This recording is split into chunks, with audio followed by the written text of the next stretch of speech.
hard heads, EMF hats, and yarmulkes by Marlene B. Retired Tucson Police Department Communications Supervisor, telephone, EMF.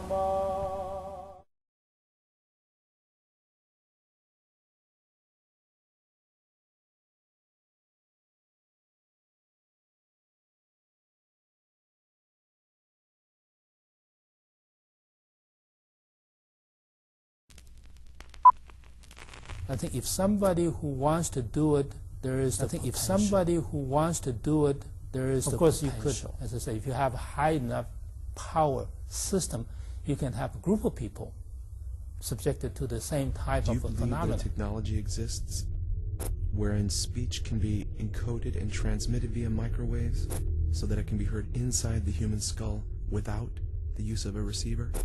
There have been recent advances in acoustic technology which can transmit sound great distances with a very narrow target range. The long-range acoustic device is one such technology and is currently employed by both military and commercial sea vessels to deter potential attackers.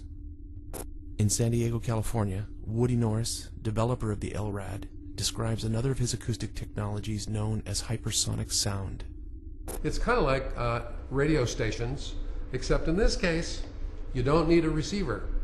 To hear a radio station, I got to have a receiver. With this, the mixing actually happens in the air, and you hear it without any other device. So if I aim it at you, and it happens to hit both of your ears, and I'm reluctant to say this, it'll be as though the sound is inside your head.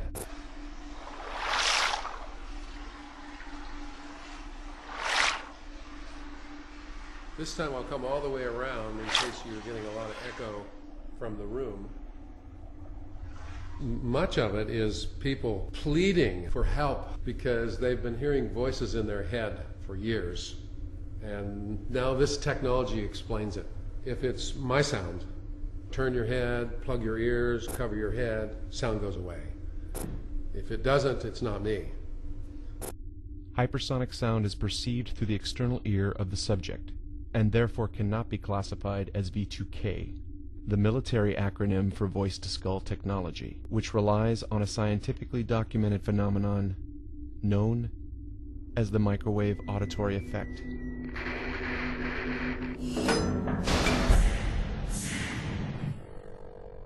The observation of the phenomena came way back during the Second World War, and the radar operators accidentally notice that when they stand in front of the radar, sometimes they can hear clicks in their head.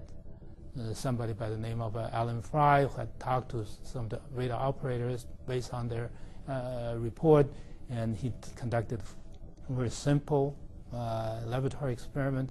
Indeed, showed that human beings can hear the radar pulses. They were not just making it up. Some concerns because the American embassy in Moscow was reported to have been bombarded by microwaves. So the speculation was that are they trying to gather intelligence, or are they trying to actually mess with the brains of the embassy personnel? So there was some experiments being conducted.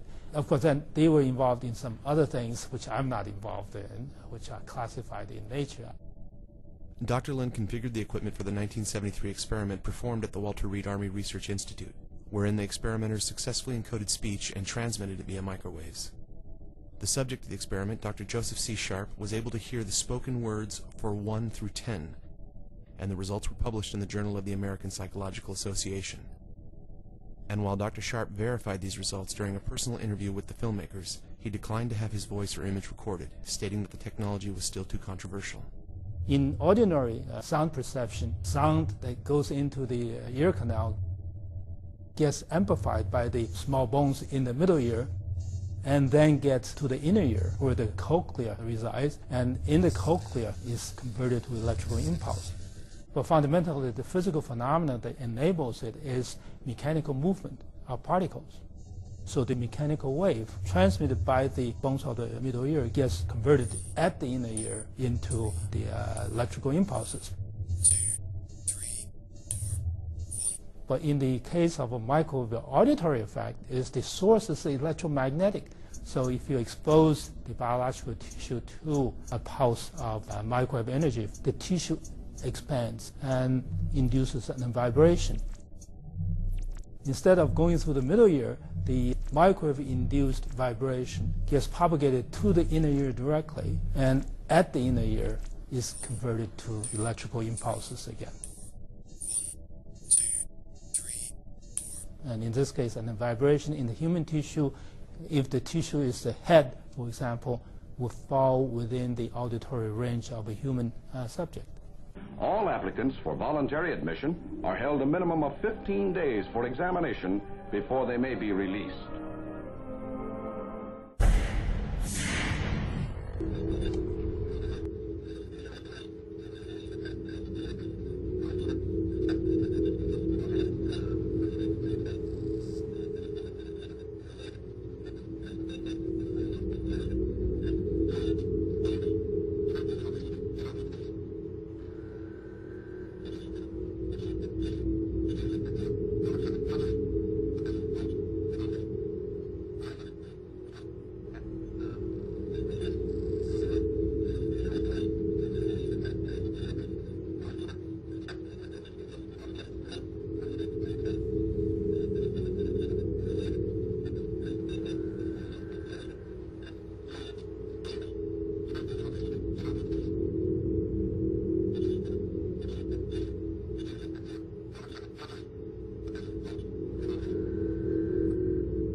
Of course, you could, as I say, if you have a high enough power system, you can have a group of people subjected to the same type of a phenomena.